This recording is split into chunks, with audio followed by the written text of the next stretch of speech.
জুলাই যোদ্ধা ও শ্রমিকদের বিরোধের জেরে ময়মনসিংহ ঢাকা রুটসহ বৃহত্তর ময়মনসিংহের সাথে ৬ জেলার বাস চলাচল বন্ধ করে দেওয়া হয়েছে। এ বিষয়ে মোটর মালিক সমিতির সভাপতি ও জেলা বিএনপির জ্যেষ্ঠ যুগ্ম আহ্বায়ক আলমগীর মাহমুদ বলেন, তারা জুলাই যোদ্ধাদের দাবি মেনে নিয়েছেন। তবে পরিবহন ব্যবসা চলে ঢাকার ডিসিপ্লিনারি ব্যবস্থাপনার মাধ্যমে। সেখান থেকেই বাস চলাচল বন্ধ করে দেওয়া হয়েছে। শ্রমিকরা বলছেন, গ্রেপ্তারকৃত শ্রমিককে মুক্তি না দিলে বাস চলবে না। যারা গ্রেপ্তার করা হয়েছে তাকে ছাড়তে হবে, তাকে না ছাড়লে আরো বাড়বে।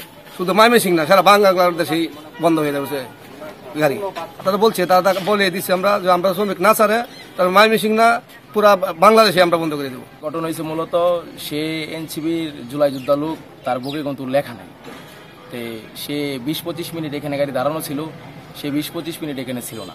সে কোথায় মেদ দিয়েছিল সেটা আমরা জানি না। তো গাড়ি ৩৯ জন যাত্রী ছিল, সে যাত্রী তারা বলতেছে কি ব্যাপার ড্রাইভার সাহেব আপনার গাড়ি ছাড়েন না কেন? যাত্রীরা আমাদেরকে উল্টাপাল্টা কথা শুরু করে দিয়েছে, যার জন্য আমার কোম্পানির লোকজন তারা বলছে ঠিক আছে আপনার গাড়ি নিয়ে চলে যান। যাতে একটা যাত্রী তো এমন তো না যে গাড়ি নাই, গাড়ি আসছে, তার পরে গাড়িতে পাঠাই দিব। উনি পরে আসছে, আসার পরে এই জুলাই যোদ্ধার সাথে একটা লোক ছিল, সে জানি না সে কি জুলাই যোদ্ধা নাকি, সে উস্কানিমূলকটা দিছে বেশি। তারে বলা হয়েছে ভাই দেখেন আমরা তো যাত্রীদেরকে কষ্ট দিই না, আপনি মনে কষ্ট নেন না, আপনার পিছনে গাড়িতে সামনে একটা সিট দিতেছি ভাই আপনি চলে যান। তার কথা হইলো এখানে তারা পরিকল্পনাভাবে আসছে যে এই সার্ভিসগুলো বন্ধ করে দিব।